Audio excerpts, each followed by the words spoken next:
getting... Look who's calling! You should answer that. Yeah. You're gonna be so mad. I'm saying I'm filming. Don't say nothing, Chris. Come on, bro. We're not doing that, bro. We can't. Bro, we're not doing that, bro. We cannot do that, bro. Come on, bro. What? Tell me why is bro looking like a bud? That shit, bro. You see how they keep emphasizing the fingernails? That they want you to see this shit. This is just shock value. This is what these men are known for. I got a verse for them. Deuteronomy 22, verse 5. A woman must not wear a man's clothing, nor a man wear a woman's clothing, for the Lord detests anyone who does. On a spiritual level, we look at that and we see, we could see how this is going against the natural image of a man, bro. There's no doubt that there's a war being waged on masculinity every day. Being a man in today's day and age is like fighting a war, a perpetual battle, bro. On so many levels. But I got more. Let's get into this. A man like Drake, these men, they're spreading an agenda. This agenda is to confuse people, a confusion. And this war is being waged on men on so many levels. There is levels to this, bro. It started from the clothing. But I'm going to get into this agenda. I'm going to show you the agenda that they're trying to push on the young men, the impressionable youths.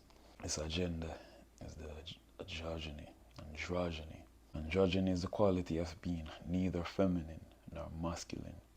An androgynous or unisex style blurs the line of gender identity or in some ways combines the masculine and feminine elements or features. For an individual, a lifestyle, or an article of clothing to be considered androgynous, it must have no considerable gender identity, readily recognized as either a boy or a girl. And the confusion is intended. As we say, the confusion. That's the devil's right there, confusion. The devil is big on confusion. The devil has no set form. He could be man, woman. He's very androgynous himself. When you know the image of the Baphomet, right? You can see it's a mixture of human organism, creatures like the goat. It's a mixture of man and woman. It's a chimera. And this is what these men are pushing. They try to blur the line with this unisex thing. And this unisex thing, you can see it in the form of modern clothing. There's a big nuance with the clothing from earlier times compared to the modern times. There's a big nuance there. You can see our man and woman clothing, the change within that. And there's a guy by the name of Rudy Grenarash. In the 60s, this man along with the help of Hollywood cinema, they popularized this unisex thing. That everyone wearing these unisex clothes, no gender identity. If no one know what they're wearing, there's no distinguishable feature to it. So everyone is just gonna wear this because it looks good. Does it pertain to a man or a woman? No. They're blurring the line. Fusion again. This is what it comes down to. And as a youth growing up, we're apt to look at stars for masculine God because we see them in a lofty position where we see the fame and the notoriety, the woman and all that. And there's a lack of father figures in the house these days. And the women, they try their best to raise their children. They do their best.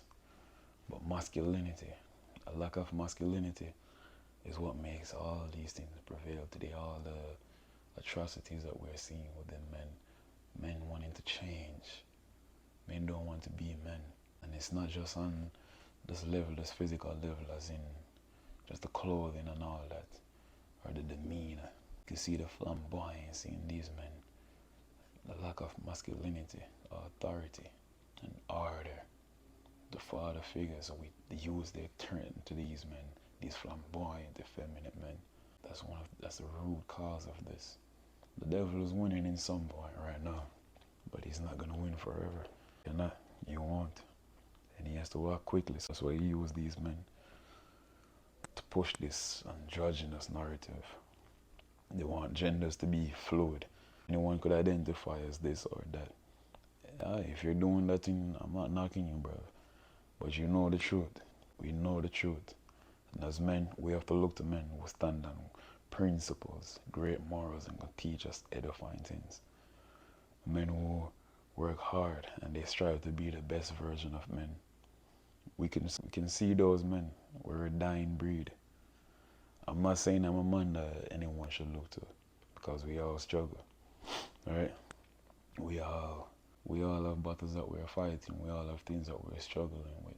But if you're a young man coming up, or a man struggling, try to find positive role models, biblical men, men who stand on principles and laws, the laws of the Most High God. And as I always say, if you know your role, you play your role.